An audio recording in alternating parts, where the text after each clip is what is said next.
फिर उन्होंने बोला जो है हमको दे दो नहीं तो मार डालेंगे। इन्होंने हाथ पैर मारे और मेरे को घसीट के उधर ले गए। ये वाली अलमारी उन्होंने ढूंढी, नहीं मिला। मैंने बोला मैं सब दे दूंगी, हमको छोड़ दो। मिर्च व्यापारी देवकृष्ण की हत्या की कहानी पुलिस के लिए सबसे ज्यादा पेचीदा बन चुकी थी, उलझती जा रही थी।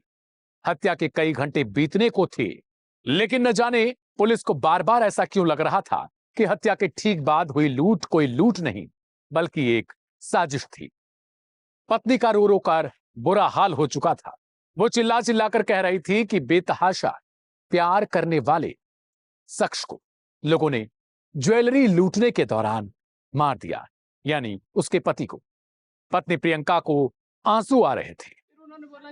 उसके लफ्ज ये थे कि हत्या के दौरान उसे दूसरे कमरे में कुर्सी पर बांध दिया गया था और वो बिल्कुल ही असहाय हो चुकी थी। वहीं दूसरे कमरे में लूट हो रही थी और उसके पति की निर्मम तरीके से हत्या की गई। प्रियंका के आंसुओं को देखकर किसी को भी आसानी से यकीन हो जाता कि उसने अपने पति को खोया है, मगर उसके शरीर पर निशान जिस तरीके के बने हुए थे वो कोई आम निशान नहीं थे, क्योंकि उसने अभी तक जो पूरी थ्योरी बताई है, जो कहानी बताई है, सिर्फ यह बताया था कि उसे बांधा गया था, न कि शारीरिक स्तर पर उसे कोई चोट पहुंचाई गई हो या उसे छुआ गया हो। पुलिस को इन्हीं निशानों से संदेह सीधे प्रियंका पर होने लगा, यानी पत्नी पर, मगर किसी भी पुलिस वाले ने प्रियंका के सामने चू तक नहीं कसा, बल्कि कुछ कुछ मिनटों पर प्रियंका से ही पूरी वारदात को रीएनहांस करके विस्तार से सुना जा रहा था। मामला यहीं से एक नया मोड़ लेने लगा। पुलिस वालों ने पूछा कि आपका फोन आखिर इस वक्त कहां है? उसने कहा वो लूट वाले ले गए, मगर टर्निंग पॉइंट बने फोन ने ही सब कुछ बता दिया। हत्या के बाद प्रियंका उन्हीं लुटेरों के साथ शव के सामने ही संबंध बना रही थी। जी हां, यह पूरी कहानी किसी को भी हैरान कर देगी। इंदौर के राजा रघुवंशी की हत्या में जिस तरीके से आरोप उसकी पत्नी पर लगे, सोनम रघुवंशी पर, जैसे उसने अपने पति की हत्या की साजिश पूरी रची थी अपने बॉयफ्रेंड के थ्रू, कुछ यही हाल इस कहानी में भी नजर आने लगा। प्रियंका ने लूट की साजिश रची और लूट करने आए लुटेरे के साथ बिस्तर पर संबंध बनाती हुई नजर आई। सोमवार मंगलवार की दरमियानी रात मध्य प्रदेश के धार जिले में एक मिर्च व्यापारी, उनकी हत्या कर दी गई थी और 3 लाख से ज्यादा की रकम वाली ज्वेलरी को लूटकर ये लुटेरे फरार हो चुके थे। इस घटना के बाद पूरे इलाके में सनसनी फैल गई। मृतक की शादी 10 साल पहले हुई थी। नाम था प्रियंका पुरोहित। प्रियंका ने पूरी तरीके से रो रो कर अपने आप को अनजान और दुखी दिखाया, लेकिन पिछली रात जो कुछ भी प्रियंका पुरोहित ने अपने बॉयफ्रेंड के साथ किया था, उसके मन में वो सब कुछ इस वक्त घूम रहा था। पति की लाश के सामने शारीरिक संबंध बनाना। प्रियंका मन ही मन खुश भी थी कि चलो अब रास्ते का एक जो कांटा था, कृष्णदेव उसका पति, वो हट चुका है और कमलेश जो उसका बॉयफ्रेंड है, जो उसका प्रेमी है, अब उसके साथ वो आजीवन रह सकेगी। ये ख्याल कुछ ही घंटे का एक सपना बनकर टूट जाता है। करीब 6 घंटे बाद पत्नी गिरफ्तार हो चुकी थी। प्रेमी के साथ मिलकर साजिश के तहत अपने पति कृष्णदेव की हत्या, वो भी सुपारी देकर 1 लाख रुपए की। जब पुलिस ने मौके पर बारीकी से निरीक्षण किया तो पूरी की पूरी कहानी पलट जाती है, मतलब दूसरी तरीके से दिखने लगी। न जबरन घुसने के निशान कहीं पर पुलिस को मिलते हैं, न जबरन लूटपाट की कोई ठोस सबूत दिखाई देते हैं। सब कुछ किसी रचे गए साजिश या ड्रामे के जैसे दिखने लगता है और शारीरिक संबंध बनाने के दौरान कुछ ऐसी चीजें भी वहां पर जांच में मिलती हैं, जिसमें जांच के दायरा बढ़ने के साथ साथ वो सब कुछ खुल जाता है। कार डिटेल, मोबाइल लोकेशन, आसपास के लोगों से पूछताछ, हर एंगल को खंगाला गया था। जैसे जैसे ये कड़ियां आगे जुड़ती गईं, प्रियंका पुरोहित की रची गई, बनाई गई उसकी कहानी कमजोर पड़ती जाती है। आखिरकार सख्ती से पूछताछ की गई और वो सच अब सामने आ चुका था, जिसने सबको दहला कर रख दिया, हिला कर रख दिया।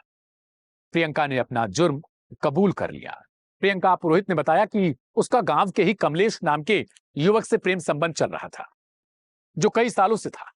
यही रिश्ता उसके पति के साथ विवाद की वजह बन चुका था। कोई भी नहीं चाहेगा शादीशुदा पत्नी या पति दूसरे के साथ अफेयर में हो। परिवार वालों के मुताबिक प्रियंका अक्सर करके मायके चली जाती थी और पति के साथ रहने से कतराती रहती थी। इस पूरे मामले में एक और चौंकाने वाला पहलू सामने आया, बाल विवाह। दोनों की शादी कम उम्र में हो चुकी थी और जैसे जैसे समय बीतता गया, प्रियंका इस रिश्ते को स्वीकार नहीं कर पाई। यही असहमति धीरे धीरे एक खतरनाक साजिश में बदल चुकी थी। प्रियंका और कमलेश ने मिलकर देवकृष्ण उसे रास्ते से हटाने की पूरी योजना बना ली। प्लान इतना सुनियोजित था कि इसे लूटपाट का रूप देने की कोशिश की गई। इस कत्ल से ठीक पहले एक हफ्ते के लिए प्रियंका अपने मायके गई थी और फिर ये कत्ल वाली साजिश रची गई। कमलेश ने अपने साथी सुरेंद्र को करीब 1 लाख रुपए दिए थे इस हत्या को अंजाम देने के लिए। तय रात यानी सोमवार मंगलवार की दरमियानी रात सुरेंद्र घर में दाखिल होता है। सोते हुए देवकृष्ण को धारदार हथियार के साथ मार दिया जाता है, यानी उस पर हमला कर देता और फिर हत्या के बाद प्रियंका को भी बांध दिया ताकि इसे लूटपाट दिखाया जा सके और प्रियंका खुद को पीड़ित दिखा सके। फिर उन्होंने बोला जो हमको दे दो नहीं तो मार डालेंगे। इन्होंने हाथ पैर मारे और मेरे को घसीट के उधर ले गए। ये वाली अलमारी उन्होंने ढूंढी, नहीं मिला। मैंने बोला मैं सब दे दूंगी, हमको छोड़ दो। मेरा सामान मैंने सब निकाल के दे दिया। कब की बात है? ये मेरे को आधा घंटा हो गया चिल्लाते चिल्लाते। मेरा एक जन मेरे मुंह के पास बैठा था, हाथ और पैर पीछे बांध रखे। कुछ देर बाद ही प्रियंका को शोर मचाने के लिए कहा गया था, यानी अगर शोर मचाएगी तो लोगों को लगेगा कि कुछ हो रहा है और वो इकट्ठा हो जाएंगे। प्रियंका ने ठीक वैसा ही किया, रोना चिल्लाना, मदद के लिए पुकारना। लेकिन ये परफेक्ट प्लान ज्यादा देर तक चल नहीं पाया। पुलिस ने महज 36 घंटे के भीतर इस पूरे वाकये को, पूरे मामले को सुलझा लिया था। 6 घंटे में ही पुलिस को इस बात की जानकारी हो चुकी थी, भनक लग गई थी कि प्रियंका ही इस केस में असली गुनहगार हो सकती है। 2026 को थाना राजोद अंतर्गत ग्राम गोंदीखेड़ी चारण से सूचना प्राप्त हुई थी कि देवकृष्ण पुरोहित और उनकी पत्नी प्रियंका पुरोहित अपने घर में रात को सोए थे। दूसरे कमरे में उनकी माता और उनकी बहन थी और अचानक रात में कुछ बदमाशों ने हमला किया और देवकृष्ण के सर पर धारदार हथियार से हमला किया और पत्नी को बंधक बनाकर दूसरे कमरे में छोड़ दिया और कीमती सामान लूट कर ले गए और अस्पताल ले जाते समय देवकृष्ण पुरोहित की मृत्यु हो गई। घटना की सूचना मिलते ही तत्काल पुलिस अधीक्षक एसडीओपी, डॉग स्क्वाड, साइबर की टीम और निकटतम थाने की सभी पुलिस टीमें थी, घटनास्थल पर पहुंची, घेराबंदी की गई और साक्ष्य संकलन किया गया और सभी साक्ष्यों का संकलन करने के बाद, प्राथमिक विवेचना करने के बाद और पूछताछ करने के बाद एक नाटकीय घटनाक्रम सामने आया, जिसमें ये पता चला कि ये लूट अथवा डकैती की घटना ना होते हुए आपराधिक षड्यंत्र की घटना हुई और इसमें जो मृतक देवकृष्ण पुरोहित की पत्नी ने अपने प्रेमी कमलेश पुरोहित के साथ मिलकर एक पूर्व नियोजित तरीके से इस पूरी घटना की प्लानिंग करी और जो हत्यारा है उसको 1 लाख रुपए में देवकृष्ण पुरोहित की हत्या करने की सुपारी दी गई थी। लेकिन जब लूटपाट हो रही थी उस दौरान एक तरफ कमलेश की हत्या सुरेंद्र कर रहा था और दूसरी तरफ प्रियंका अपने प्रेमी कमलेश के साथ उसी शौक के सामने संबंध बना रही थी। मतलब ये वाकया जितना खतरनाक है उससे भी ज्यादा यकीन करने के लायक नहीं लगता। लेकिन फिलहाल हमें यकीन करना पड़ेगा क्योंकि इस जुर्म को खुद प्रियंका ने स्वीकार कर लिया है। सुरेंद्र की तलाश अभी भी जारी है, लेकिन प्रियंका और कमलेश दोनों हत्थे चढ़ चुके हैं। गांव में सन्नाटा है, गुस्सा है, महिला को लेकर लोग तरीके तरीके के बयान दे रहे हैं। जिस महिला को लोग पीड़ित समझ रहे थे वही सत्याकांड की मास्टरमाइंड निकली। मृतक के परिवार ने भी कई चौंकाने वाले खुलासे किए। मां और बहन, उनका कहना है कि प्रियंका का व्यवहार शुरू से ही ठीक नहीं दिखाई दे रहा था। उन्हें शुरू से लगता था, लेकिन उन्हें लगता था बहू है, बेटी समान है। अक्सर करके झगड़ा करती, पति को अपमानित बातें बोला करती थी, यहां तक कि ये तक कहती थी कि तुम मेरे लायक हो ही नहीं। उसे अपनी सुंदरता का घमंड था। परिवार का दावा है कि कमलेश के साथ उसका रिश्ता साल 2020 से चल रहा था और गांव में उसके इस रिश्ते की चर्चा भी थी। यानी सबको यह लग रहा था कि जो पत्नी है देवकृष्ण की, वो किसी और के साथ उसका अफेयर है, पर कोई कह नहीं पाता था क्योंकि लगता था कि किसी की बहू बेटी है और कह देंगे तो बुरा लगेगा।